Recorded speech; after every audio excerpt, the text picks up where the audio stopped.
10 secrets pour qu'un homme hurle de plaisir au lit. Oh oui! Bonjour à toutes, c'est Fabrice Julien, coach et auteur, expert en sexualité depuis 2010, notamment auteur du livre best-seller Le guide de la bonne amante pour les femmes. Dans cette vidéo, je vais vous parler de 10 secrets qui vont faire que le mec va vraiment prendre son pied au lit avec vous, va vraiment hurler. Peut-être que vous êtes dans ce problème où vous vous dites « Pourquoi mon homme n'a aucune expressivité au lit? Est-ce qu'il aime ça? Est-ce qu'il n'aime pas ça ?» Il y a des mecs qui peuvent aimer ce que vous leur faites, mais qui ne montrent rien. Ils sont là. Et je comprends que ça peut être gênant pour une femme parce qu'elle n'a pas de repère pour savoir où elle est. Mais au-delà de ça, il y a un moment où le plaisir que tu donnes au mec, il est tellement irrésistible que le gars, il est là, il est obligé de dire « Oh, c'est trop bon, vas-y, continue ». Il est obligé. Donc, comment on va faire ça? Le premier secret, c'est montrer que vous avez envie, montrer que vous aimez ça. Vous-même, vous lâchez. L'état d'esprit est super important. J'ai déjà expliqué plein de fois, mais l'état d'esprit est beaucoup plus important que si vous êtes super bonne, que si vous avez beaucoup d'expérience ou pas. Tout ça, je vais te dire, c'est secondaire. On préférera une nana moyenne physiquement qu'une bombe si cette fille, elle se lâche au lit, elle aime ce qu'elle fait, elle nous trouve beau, voilà, si vraiment elle se lâche plutôt qu'une bombe qui est complètement coincée. Pour coucher, en tout cas, on préférera ça. Puis après, même pour la vie, c'est plus agréable. Donc, montrez vraiment que vous en avez envie, que vous aimez ça, quoi. Et le manque d'expérience, c'est pas grave. On a tous eu pas d'expérience un jour. Et en fait, la clé ici, c'est le bon état d'esprit. C'est-à-dire que si tu es une nana qui n'a pas d'expérience, mais qui dit « je ne sais pas faire, donc je ne fais pas, je reste paralysée, je reste figée, non, j'ose pas », là, c'est problématique, le manque d'expérience. Mais si tu es une nana qui manque d'expérience, mais qui dit « j'ai envie d'essayer, j'ai envie de découvrir, je suis gourmande quoi, de connaissances », et bien là, c'est pas grave. Il y a plein de mecs même qui vont aimer faire découvrir des choses à une femme, tant que la femme est dans le bon état d'esprit. Il y a même des femmes qui ont beaucoup d'expérience et qui, jugeant qu'elles ont de l'expérience, vont dire au mec « non, c'est pas comme ça qu'on fait, c'est comme ça, moi c'est comme ça, c'est dans un cadre très fermé, c'est comme ça, c'est tout ». Et du coup, en fait, le fait qu'elles aient quand même relativement de l'expérience va les desservir, puisqu'il y a des femmes qui vont fermer leur esprit en disant « c'est bon, j'ai de l'expérience, maintenant je sais, c'est comme ça, c'est tout ». Non, c'est pas que comme ça, c'est tout, tu vois, malheureusement. Une des choses qui m'a appris, c'est que autant de partenaires, autant de monde en sexualité. Alors bien sûr, il y a des lignes directrices, mais il faut quand même toujours rester humble et toujours ouvert à la découverte. Donc voilà, on va dire l'état d'esprit, l'humeur, montrer que vous aimez ça. Deuxième secret pour qui kiffe ça, c'est créer une ambiance. Créer une ambiance, ça veut dire lumière tamisée, vous pouvez boire un verre avant pour faire monter un peu la tension sexuelle, vous pouvez faire un jeu, un strip jeu de cartes par exemple. J'aime bien le jeu où tu mets les cartes et que tu dois retourner les cartes et que si tu trouves une paire, l'autre enlève un vêtement, puis après quand il n'y a plus de vêtements, un gage sexuel. Ça permet vraiment de faire monter la température et que ce ne soit pas mécanique. C'est-à-dire que des fois, tu es là et c'est mécanique. Et par contre, quand tu as créé une atmosphère, quand tu as fait monter la tension sexuelle, tu as créé un jeu, quand tu as créé un truc, et là, le sexe, c'est différent. Après, si vous n'aimez pas les jeux de cartes, il y a d'autres jeux. On peut faire des scénarios. On peut mettre un jeu maître-esclave ou maîtresse-esclave, prof-étudiante, ou porter un costume, un uniforme, une perruque, j'en sais rien. On peut toujours faire des jeux. Mais cette atmosphère à créer est importante. Je me rappelle une fois, ma copine, elle m'attend avec... sur le lit, elle a mis des bougies, dans un espèce de, pas de peignoir, mais de robe de chambre, elle est en sous-vêtements, et me fait, c'est l'heure du massage, enfin, tu vois, créer un petit truc. Troisième secret, choisir des sous-vêtements sexy.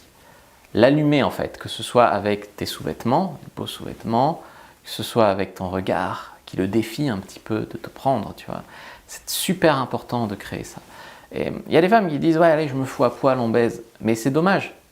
C'est dommage parce que les sous-vêtements, ça embellit tellement une femme. Je ne dis pas que tu dois les garder tout le temps, mais garde-les un certain temps, quoi, pour faire monter. Jusqu'à ce qu'il n'en puisse plus, qu'il te les enlève presque, tu vois. Secret numéro 4, embrassez-le partout. Souvent, il y a des femmes qui embrassent leur mec 5 minutes et puis après, elles se mettent à genoux, elles sucent. Mais il y a tellement entre la bouche et le pénis justement pour le faire bander tellement dur, tellement large, tellement long, il y a tellement de choses que tu peux faire, l'embrasser partout, dans le cou, sur le torse, sur les cuisses, etc. Et après, bien sûr, glisse à genoux, suce-le ou branle-le ou fais ce que tu veux. Mais fais-le vraiment bander dur, quoi. Bien sûr, un homme bande, mais il y a bandé et bandé, tu vois. Il y a je bande et voilà, et il y a je bande, mais long, large, dur comme jamais, tu vois. Et ça dépend beaucoup de, comme j'ai dit, pas tellement de la nana, pas de l'expérience de la nana, pas du physique de la nana, pas vraiment. Ça dépend de l'ambiance que vous avez su mettre autour de votre baise, de l'ambiance, du contexte, de est-ce que vous avez pris le temps de faire monter la tension sexuelle, etc. Donc secret suivant, numéro 5, 6, alternez les moments de soumission et de domination. Parfois, vous montez dessus, vous prenez votre pied, vous le baisez, quoi. Vous le baisez et vous jouissez sur lui, vous le trempez, etc. Et parfois, au contraire, vous êtes plus à sa merci, vous vous faites baiser, vous encaissez, voilà. Parfois, donc du bestial, comme je viens de dire, mais parfois aussi de la douceur. Parfois, vous êtes en missionnaire, vous regardez dans les yeux, vous embrassez tendrement. Alternez les moments de sexe hard et de sexe doux, de sexe soumis et de sexe dominant, alternez vraiment tout ça. Secret suivant, prenez le temps, ne le faites pas jouir tout de suite. Si besoin, pratiquez le edging. Tu vois, il y a des nanas qui, malheureusement, elles ont un mec qui jouit en 3 minutes. Et du coup, par exemple, ça passe de je t'embrasse, je mets la main dans ton caleçon, je te branle la bite, je te la branle à fond comme ça. Et ça, le gars, en fait, ça passe de j'ai pas de stimulation sur mon pénis à on me branle à fond. Et comme tu sais, beaucoup de mecs, quand ils se masturbent, ils se branlent comme ça devant un porno et ça vient en 2 minutes. Et en fait, ce que tu fais là, c'est que tu reproduis ça et du coup, le mec vient en 3 minutes. Donc ça veut dire, non, prends le temps de la caresser doucement, de la prendre en main. Et si tu sens que le mec va jouir, arrête, fais une pause, laisse-le redescendre. Au pire, tu le referas remonter, ça sera encore plus fort.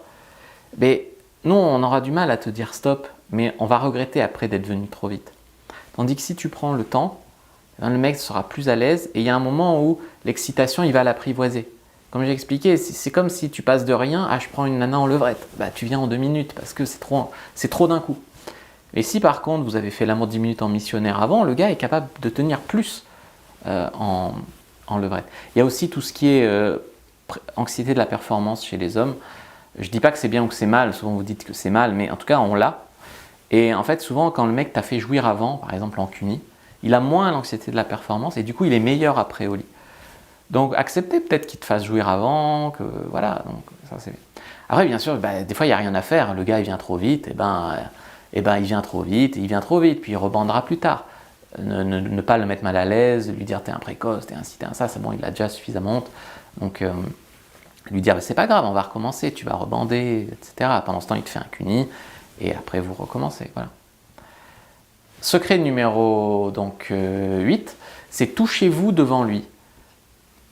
En tout cas, faites-vous jouir et ça lui donnera du plaisir. Si le mec n'arrive pas tout seul à vous faire venir, hein, c'est possible qu'il y a des femmes qui aussi ont découvert leur corps à travers la masturbation et tout ça, et c'est bien mieux que de ne pas connaître son corps. Elles ont du mal à jouir à deux avec la seule stimulation du pénis. Donc du coup, moi j'ai eu une amante comme ça, j'ai adoré, elle se touchait devant moi. C'est-à-dire qu'elle, par exemple, elle me montait dessus, elle se baisait sur ma queue et elle se masturbait en même temps. Et elle se faisait jouir 2, 3, 4 fois sur moi. Et ça, c'est bandant, tu vois. Souvent les femmes ont honte de se toucher devant un mec, mais c'est un tort. Ça nous excite la masturbation féminine. Ça nous excite. Donc tant que tu jouis avec lui, il sera content le gars. Que tu te sois aidé ou pas d'un coussin, ou que tu te sois aidé ou pas avec ta main, c'est pas grave. Pas grave. Et c'est vaut mieux ça plutôt qu'un rapport non satisfaisant, en tout cas un rapport où tu jouis pas. Secret numéro 9, donnez-lui l'autorisation de gémir ou même de hurler au lit. Il y a beaucoup de gars, comme j'ai dit, par défaut, ils communiqueront pas au lit, ils communiqueront pas ils seront pas expressifs, ils seront là, parce que pour eux c'est ça, je suis un robot. Dans les pornos, les mecs sont pas expressifs, hein. C'est que les meufs qui hurlent. Le mec reproduit ça.